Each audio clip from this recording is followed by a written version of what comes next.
This is Susan Wilbanks with blendedinsight.com. I am a holistic and integrative healing arts practitioner, an intuitive, and an energy healer. In this podcast, I share tips, tools, and suggestions that have helped me along my path in hopes of inspiring and helping you along yours. Let's get started with today's podcast topic. Hello, Bright Soul. Thank you so much for joining me on another podcast.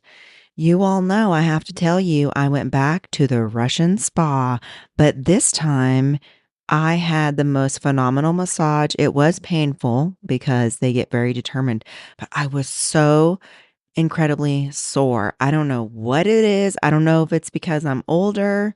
I know my workouts have been tough and I do stretch. I really do, but I got so tight. I thought I have to go get a massage, and I did the hot tub and the massage. I did not do the banya, but the reason I went back there is because several weeks earlier, a friend of mine had convinced me to try this Asian spa. And I have to tell you all this because it was the most bizarre experience.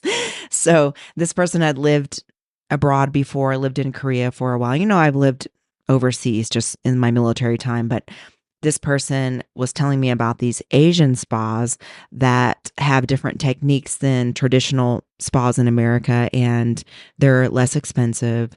And so, you know, hyping it up and like, oh, you know, we should go try it because it's cheaper, blah, blah, blah. So I got roped into going to try it, and it wasn't terrible, but it was just strange. So we go into this, it's like a strip mall, which is fine, but it was next to this Taekwondo studio where kids were being told commands and they were yelling the commands. So you could hear it through the walls. I thought, oh, okay, well, I mean, it's less expensive and I'm just going to go with it. Let's see how this goes. So I walk in and there is a hole in the table for your face when you lay face down.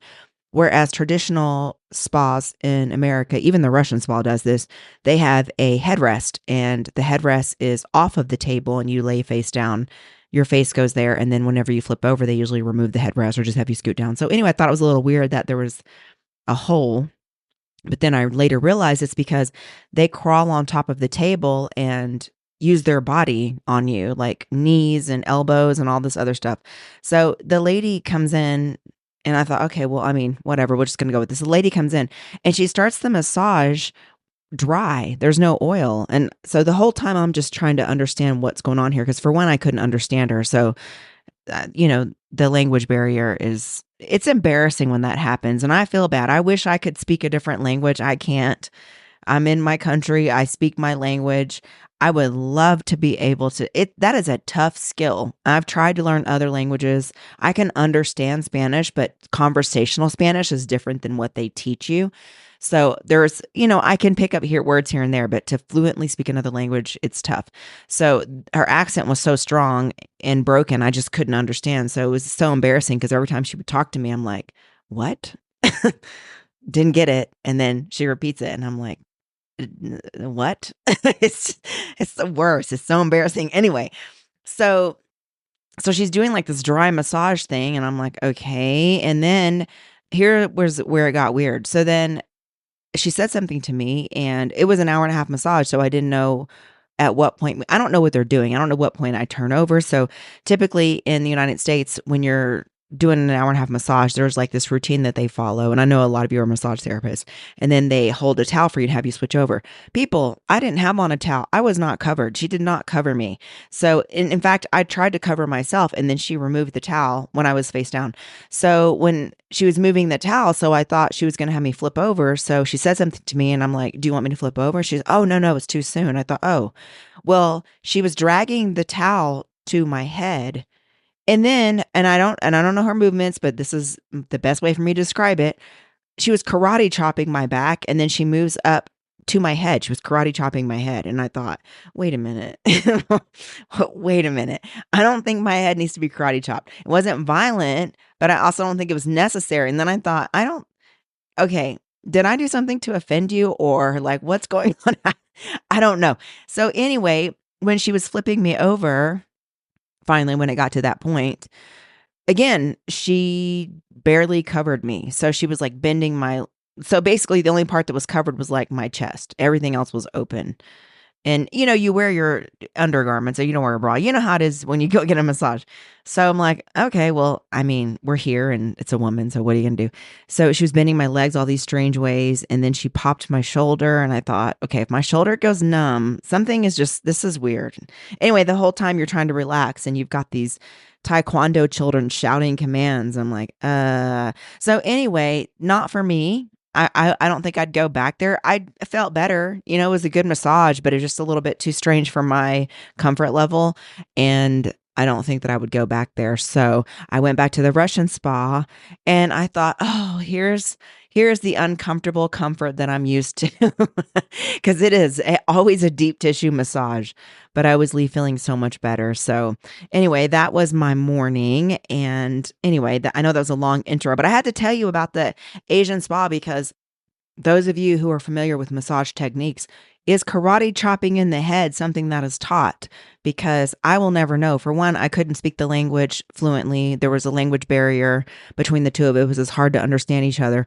And also, I've never had I actually lived in Turkey. I lived in Turkey for 2.5 years and I got massages over there. And I know that they were catered to Americans, so they were probably adapting it to our style, but it wasn't like that. I can guarantee you that.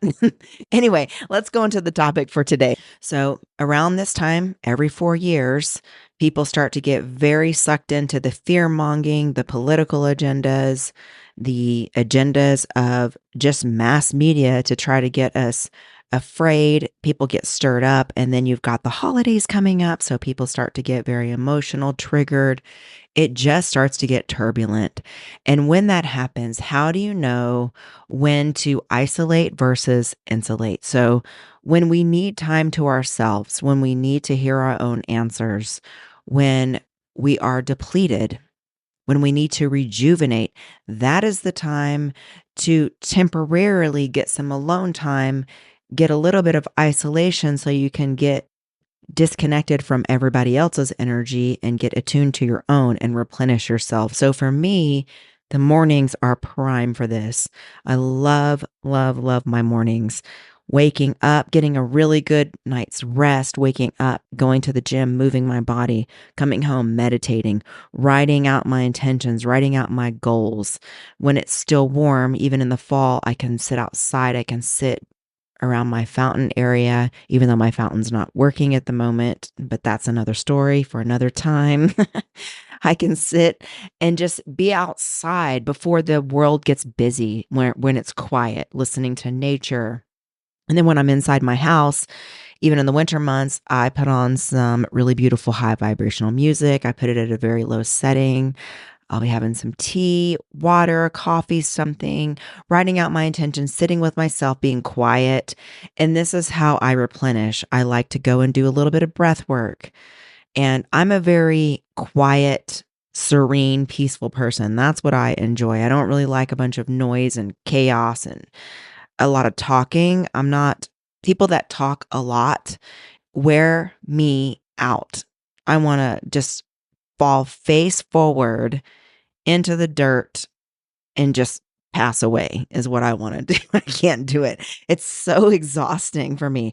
And it's because I'm very efficient and I can move quickly and I get things done, but it's not a jagged type of energy. It's very fluid. It's intentional. It's with intention, with like a productive type of nature, but like the spun up, chaotic, hyper, blah, blah, blah, just gossiping, talking, or telling me things that are not relevant. When people just start to go off on the rails with talking about things I don't care about, they don't have anything to do with me, on political rants or things that are happening, that don't have anything to do with me in the world. And they're just making conversation, or fear mongering or feeding into it. That is what drains me. So it is in those times when I'm in the presence of that type of activity, whether it's people or situations, maybe it's even public, that's my time to insulate, because you can't always just cut off. You can't always just get away from people and isolate.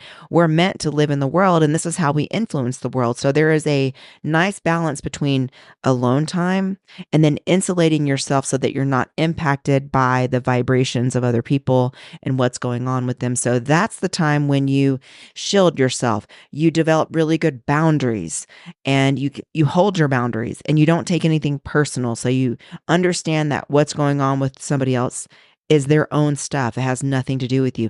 And they're entitled to their thoughts and their beliefs and their behaviors. And you're also entitled to your own thoughts, beliefs, and behaviors.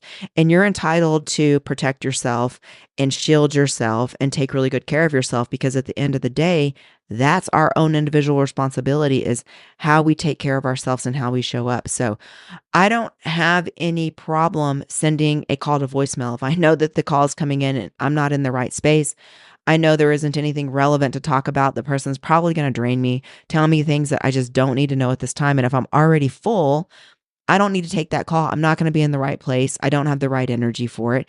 And that's a boundary. When I'm in the right space, I can return the call or I can return the message or not. But again, it's that everyday checking in and making sure I'm taking care of myself, because I do know that over the past few years, this self preservation movement, the what do I want to say? Self esteem movement, body positivity. Some of it's gotten really out of balance to where now it's almost bordering on being ultra selfish and not showing up for anyone anymore because we're more important. And I'm not talking about that. And if you're listening to this, you are already an overgiver. You're already one that tends to take on more than your share. You've got your share and someone else's, likely, if you're listening to this, because we tend to be on the other side of that. So for us, it's finding that balance of replenishing and then serving, replenishing and then serving, and making sure that you're taking really good care of yourself so that you can do that from an overflow and not from a depleted place. And when things start to pick up the way that they have, I spend less time on social media. I spend less time in my inbox. I spend less time connecting with the collective and what's going on, because I know that all it is a stirring. And the way that I can really serve is to back up, do my meditation practice, bless the world, and then listen for my guidance about who I need to reach out to, what I need to do to support. I can't really help someone that's in a tornado that just wants to pull me into the tornado, because I don't want to join the tornado. And they also aren't trying to help themselves. They just want more information, more occasions to perpetuate that tornado. They want the chaos. That way they don't have to look at themselves, do their own work, and they enjoy it. You can kind of get that sense when people kind of get excited when world events happen. It's like this excitement, like, oh my gosh, here it goes. And they're being fed off of that drama, that anticipation. Whereas me on the other side, I think, because I've seen this song and dance play out so much, for me, it's like, okay, anytime my attention is being drawn to something that someone else is trying to like wave a carrot and it's not intuitively, for me, it's my invitation to go within and say, hold on a minute. What do I need to be focusing on? Does this serve me? How does this make me feel? And is this person depleting me or draining me? Or is this person replenishing me and lifting me up? And if they are depleting and draining me, I need to set boundaries. I need to pull in. I need to address it in a kind and considerate way and compassionate way as much as I can, and figure out, is this worth my energy? Is it something I want to continue to do? Reassess. It's always an invitation to reassess. So that is really all I wanted to offer today. And we can go into a healing. You can uncross your arms and legs and focus on your breathing, and I will turn the healing on.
Okay, and so it is, friends. Oh my goodness. I thank you so much. I appreciate you more than you know. I would not be here if it weren't for you.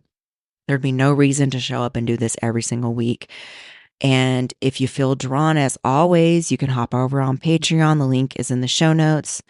And if you're interested in breathwork, the Pause breathwork programs are also listed in the show notes. And as always, I want to wish you the most beautiful week. Take care. Bye-bye.